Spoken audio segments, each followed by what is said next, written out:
Нүдний хуурайшлын багжийн шинжилгээ нь 3 шаттай явагддаг. Эдгээр шинжилгээ нь хэрхэн хийгддэг талаар үйлчлүүлэгч хаан кейс дээр тулгуурлан товчхон мэдээлэл хүргье. За шинжилгээ өгөхөөр ирсэн үйлчлүүлэгч маань 30 настай эрэгтэй, нүд нь хуурайшдаг, тордог, аюул харгадаг гэсэн ийм завиртай хагас жилийн турш явсан. За Солонгос улсад очиж бас шинжилгээнд орсон. Боловч одоо нэг сайн үр дүн нөлөөг байгаа учраас манай дээр дахин шинжилгээ өгж эмчилгээ хийхээр ирсэн. Хамгийн ихний багжийн шинжилгээ маань нулимс задралын хугацааг үздэг шинжилгээ байгаа. Тухайн үйлчлүүлэгчийн 20 секундын турш нүдэн анихгүй байхаар ширтүүлээд яг хэддэг секунд дээр нулимс задарч байгааг бичиж авдаг.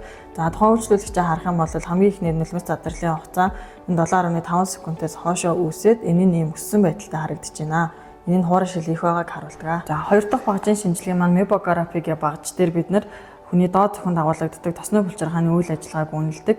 Энэ булчирхааны үйл ажиллагаа алдагдахаар хуурай шил их үүсдэг.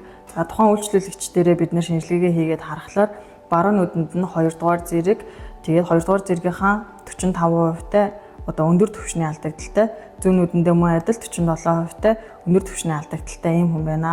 За тосны булчирхаа маань тос ялгаруулад ингэсний ачаар нулимс маань ууршихгүй удаан хадгалаад ингэ чигтэй байдаг бол энэ ингээ өндөр зэрэгтэй алдагдчихаар тухайн нүдэнд маань аргах, торох гэд одоо ийм одоо хуурайшлын одоо завирууд их хэмжээтэй илрээд байдаг. За мөн давхар дээрээс нь бид нэр энэ багжийн шинжилгээнд дээрээ тухайн хүнээсээ 6 төрлийн юм асуумжийг аваад асуумжийн аргаараа бас тухайн хүнийгээ хэддгээр зэрэг вэ гэдгийг үнэлдэг.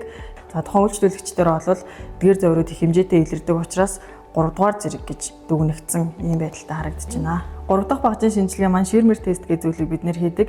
Энэ тестээр бид нэр хэвийн үедээ нулимс хэр хэмжээтэй ялгарч байгааг үздэг. Ийм хэмжээтэй тест байгаа. За энийг болохоор тухайн хүнийхээ доод цохинд нь гадна 3.1-т нь байршуулад 5 минутын хугацаатай нүдийг нануулаад суулгадаг. За энэ хугацаанд нулимс ялгараад эдгээр хэмжээнд дээр очиж тогтож байгаа нь харагддаг. Тухайн үйлчлүүлэгчдэр хийсэн тесттэй дүгнээд харъя. Тэгэхээр 5 минутын хугацаатай цаасаа хавчуулсны дараагаар тухайн үйлчлүүлэгчийн нулимс маань 5 мм-ийн хэмжээтэй ялгарсан байна. Хэвийн үедээ нулимс маань 15 мм хүртэл ялгарч цаасан дээр норж харагддаг. Тэгэхээр үйлчлүүлэгчд маань хуурайшлын зэрэг өндөр байгааг илтгэж байна. Шинжилгээг эмч дүгнээд IPL болон LLT эмчилгээг хэдэн удаа хийгдгийг зөвлөдөг. Үйлчлүүлэгч маань хуурайшлын зэрэг өндөр байсан учраас хамгийн багадаа 2-3 удаа хийхээр эмчилгээ зөвлөгдсөн байна.